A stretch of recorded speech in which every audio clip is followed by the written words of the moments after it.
Phil Kornblut here in Celebration, Florida, where behind me the Gamecocks continue their Saturday afternoon practice. Gamecocks came out about noon. They're going to go for a couple of hours. We had a chance to watch about 15 minutes of it earlier, stretching and some drills. And the Gamecocks are going to be working out again tomorrow here in Celebration, Florida. And then afterwards, we'll have a chance to talk to some of the offensive players. Earlier today, we had press conferences in downtown Orlando, actually over on International Boulevard.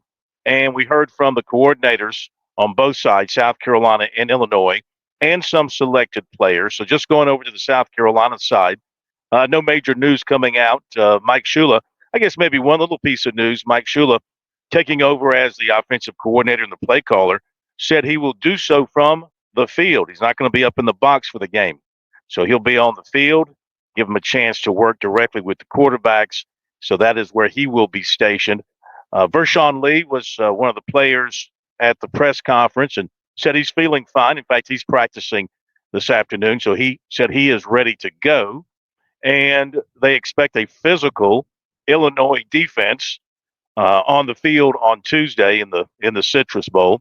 Defensively, Clayton White and it was Clayton White and Alex Huntley. Alex Huntley was the player, the defensive player at the press conference, and they talked about the overall skills of the Illinois team, even though they will be without maybe their best offensive player outside of their quarterback, Luke Altmaier, and that's Pat Bryant, their wide receiver, who opted out back in early December. And so he doesn't have to worry about, Clayton White doesn't have to worry about dialing up any kind of a defensive game plan for Bryant.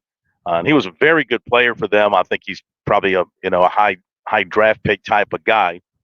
And going back to the offense for a moment, Shula was asked about the running back situation with Rocket Sanders going out, and he said they'll look at it from a committee standpoint, maybe even make decisions on who's going in series by series. But if somebody were to get a hot hand carrying the football, they would certainly stick with that individual. So after they practice today, the Gamecocks going to head over to one of the theme parks here at Disney, have several hours there.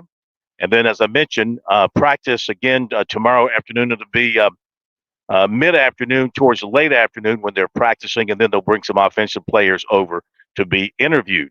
And that'll do it for our report here on this Saturday from Celebration, Florida. We're at Celebration High School where the Gamecocks continue their workout this afternoon. Have yourself a great Saturday.